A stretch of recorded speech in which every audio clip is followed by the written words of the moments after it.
Άλλαξε και πάλι η σύσταση της Miss Dior. Έχει καμία σχέση άραγε με τη Miss Dior του 2017? Πώς μυρίζει? Αν σας ενδιαφέρει, παρακαλώ μείνετε μαζί μου.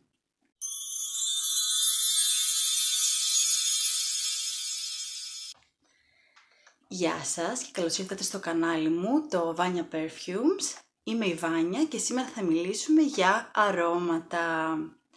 Σήμερα θα μιλήσουμε για το νέο πλέον άρωμα της Miss Dior 2021. Το έχω εδώ να το ανοίξουμε μαζί.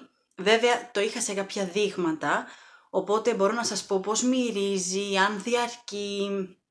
Να δούμε παρόλα αυτά κάποιες διαφορές που υπάρχουν με την Dior του 2017. Λοιπόν, καταρχήν βλέπουμε στο κουτί, αυτή είναι του 2021, την έχω σε 30 ml, του 2017 την έχω σε 50 ml, παρόλα αυτά βλέπουμε κάποιες μικρές διαφορές στο χρώμα, εκεί που γράφει Miss Dior.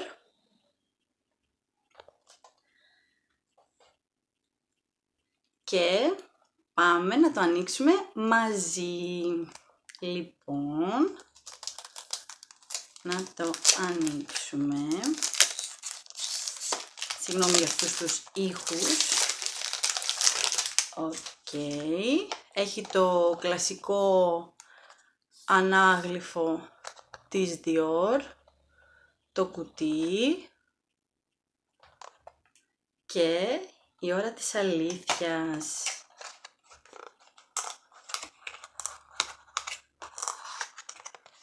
Εδώ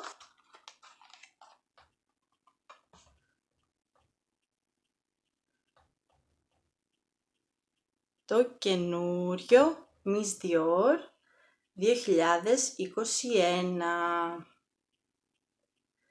Όπως βλέπετε υπάρχουν κάποιες αλλαγές και στο μπουκάλι σε σχέση με το 2017. Να το δούμε εδώ. Φυσικά έχουν αλλάξει αυτό το πολύ όμορφο φιόγκο, τον μεταλλικό, σε υφασμάτινο.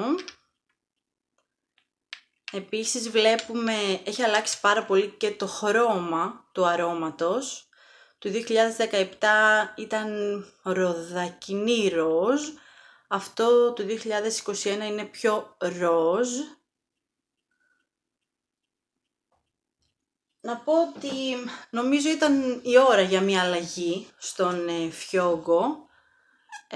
Μου αρέσει η αλήθεια. Στο site γράφει πως χρειάστηκαν 396 νήματα για κάθε φιόγκο.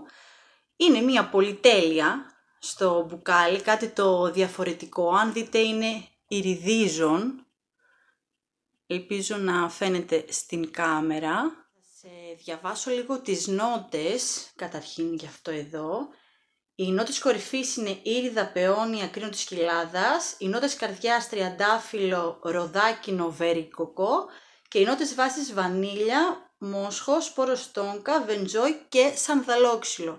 Θα ψεκάσω και από εδώ, για να μπορούμε να το μυρίσω, να σας πω.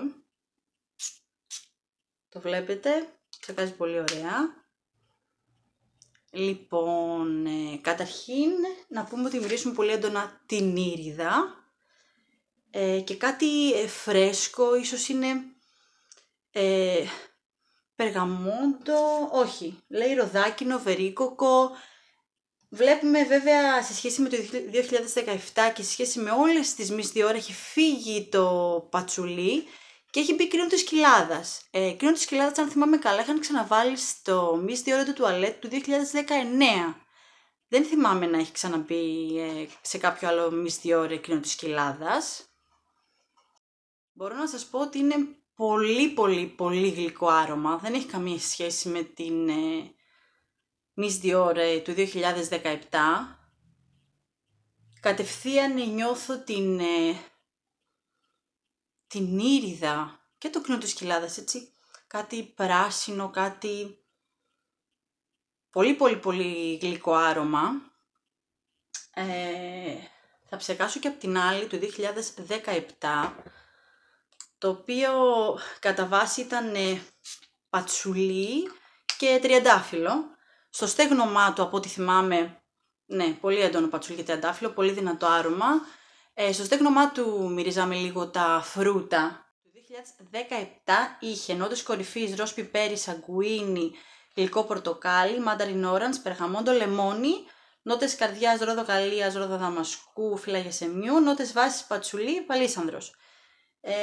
Πολύ δυνατό άρωμα, έχει πάρα πολλούς φαν. Στην ουσία όμως είναι αυτό το δυνατό πατσουλί με το τριαντάφυλλο, πολύ δύσκολα μετά να μυρίσεις κάτι άλλο. Θυμάμαι ότι έπρεπε να περάσει αρκετή ώρα για να αρχίσω να μυρίζω και τα φρούτα. Ωστόσο, στο 2021, από την αρχή μυρίζεις κάτι όξινο, τα φρούτα. Αν θυμάμαι καλά, έλεγε βερίκοκο. Ροδάκινο βερίκοκο, ναι.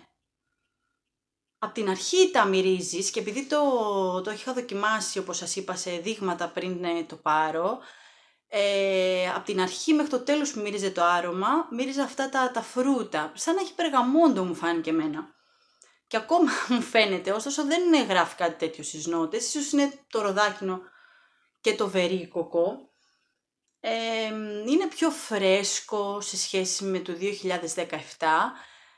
Θα είμαι απόλυτα ειλικρινής. Αυτό που με λυπεί πραγματικά σε αυτή τη Miss Dior είναι ότι για μένα δεν είναι eau de parfum. Δηλαδή είναι περισσότερο στα eau de toilette. Είναι αρκετά ελαφρύ. Γίνεται πολύ γρήγορα ένα με το δέρμα. Δεν έχει ισχύ να το φορέσετε, να σας μυρίσουν. Δηλαδή θυμάμαι ότι είχα βάλει το δείγμα, δεν μου μύριζε μετά από λίγο, ξαναψέκασα, είχε τελειώσει σε μια μέρα. Το ίδιο διακρίνω και εδώ, θα ξαναψεκάσω γιατί έχει σχεδόν φύγει. Ναι, στο άνοιγμα κατευθείαν νιώθουμε κάτι δροσερό. Νιώθω την ήριδα από την αρχή μέχρι το τέλος. Στο στέγνωμά του μετά ένιωθα την βανίλια. Νιώθουμε και το ρόδο. Στην ουσία μυρίζει ήριδα με πολύ γλυκά λουλούδια. Αυτό μου μυρίζει εμένα. Είναι πιο δροσερό. Σαν να αρχίζει πια η Miss Dior να απευθύνεται σε πιο νεαρές ηλικίες. Αυτό καταλαβαίνω και ειδικά από τη στιγμή που είναι τόσο πιο ελαφρύ σε σχέση με το προηγούμενο. Από εδώ το μυρίζουμε, το Miss Dior του 2017. Του 2021 είναι πάρα πολύ ελαφρύ. Δεν είναι και τόσο ελαφρύ όσο το Roses and Roses ή το Blooming Bouquet, που εκείνα ήταν eau de toilette βέβαια και το περιμέναμε να είναι ελαφριά και να μην είναι δυνατά και να μην έχουν τρελή διάρκεια. Παρ' όλα αυτά με λυπεί πολύ γιατί μου αρέσει. Μου άρεσε το 2017, αλλά αυτό το τόσο έντονο πατσουλί δεν ήταν ένα άρωμα που θα το φορούσα άνετα, συνέχεια. Ξέρω ότι υπάρχουν κάποιοι που το λατρεύουν, σταθεροί φαν. Μου αρέσει περισσότερο, μπορώ να πω αυτό. Είναι έτσι πιο δροσερό, πιο φίνο, πιο ντελικάτο, πιο φινετσάτο. Φοριέται πιο άνετα, μπορώ να πω. Επίσης μου άρεσε περισσότερο εμένα από την σειρά της Miss Dior το Absolutely Blooming. Και αν σας αρέσει εκείνο, είμαι σίγουρη ότι θα σας αρέσει αυτό. Είναι σαν να είναι στην ουσία το επόμενο το Absolutely Blooming και όχι της Miss Dior 2017. Ωστόσο βλέπετε ότι πρέπει να έρθω πολύ κοντά για να το μυρίσω. Ήλπιζα να ίσχυε αυτό μόνο στο δείγμα, αλλά είναι όντως έτσι και το άρωμα. Θα πρέπει να το δοκιμάσετε, δεν το προτείνω σίγουρα δεν το προτείνω για τυφλή αγορά. Όσοι ήσασταν πάρα πολύ φαν της Miss Dior 2017, θα σας πω, όσοι υπάρχουν στα μαγαζιά, να τρέξετε να πάρετε κάποιο backup μπουκάλι να έχετε, γιατί δεν έχει καμία σχέση αυτό εδώ. Και όπως έχουμε δει από το 2005 που βγήκε το Miss Dior Serie και μετά ξανά το 2011 το άλλαξαν και το 2017 το άλλαξαν, δεν νομίζω να γυρίσουν ποτέ σε αυτό ξανά εδώ που σας άρεσε πάρα πολύ το 2017. Κάθε φορά που αλλάζει η Miss Dior όλοι τρέχουν με την προσδοκία και την ελπίδα να έχουν ξαναβγάλει το Miss Dior Serie του 2005, που είναι μακράν το καλύτερο Miss Dior. Δεν το έχω, οπότε δεν θα πω κάτι γι' αυτό. Απλώς θα πω ότι είναι το πιο γλυκό Miss Dior που υπάρχει αυτή τη στιγμή στη σειρά, διότι ακόμα και το Absolutely Blooming έχει φρούτα, αρκετά φρούτα, που τα μυρίζουμε. Αυτό στην ουσία μυρίζει, όπως μυρίζει ακριβώς το Moncler, το πρώτο, όχι από τα επόμενα τα φλάνκια που βγήκανε, χωρίς τη λεβάντα.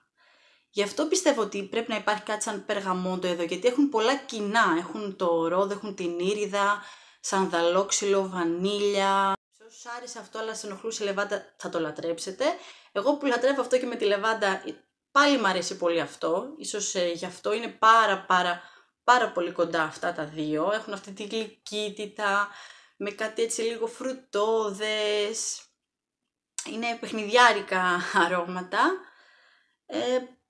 Τι να σας πω, δεν ξέρω, νομίζω έχει διχάσει η Miss Dior 2021. Υπάρχουν άτομα που τη συχαίνονται, όσοι ήταν λάθρες του 2017.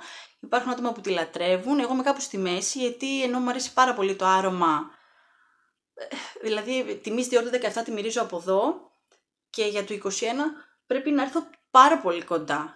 Και είναι αρκετά υψηλή τιμή του για να είναι τόσο κοντά στο δέρμα. Δεν φτάνει μόνο ένα άρωμα να είναι πολύ καλό, αλλά όταν πληρώνουμε κάποιο ποσό πρέπει να έχει διάρκεια, να έχει ισχύ. Δεν ξέρω, δοκιμάστε την. Αν την έχετε ή αν την έχετε δοκιμάσει ή οτιδήποτε, παρακαλώ πολύ αφήστε μου κάτω στα σχόλια τη δική σας γνώμη. Θέλω πολύ να μάθω. Εγώ να σας πω ξανά ότι αυτά εδώ τα δύο δεν έχουν καμία απολύτως σχέση. Αν σας άρεσε το βίντεο, παρακαλώ πολύ για ένα like, μια εγγραφή, να πατήσετε και το καμπανάκι, να μην χάσετε κανένα από τα επόμενα βίντεο. Και μέχρι το επόμενο βίντεο να είστε όλοι πολύ καλά.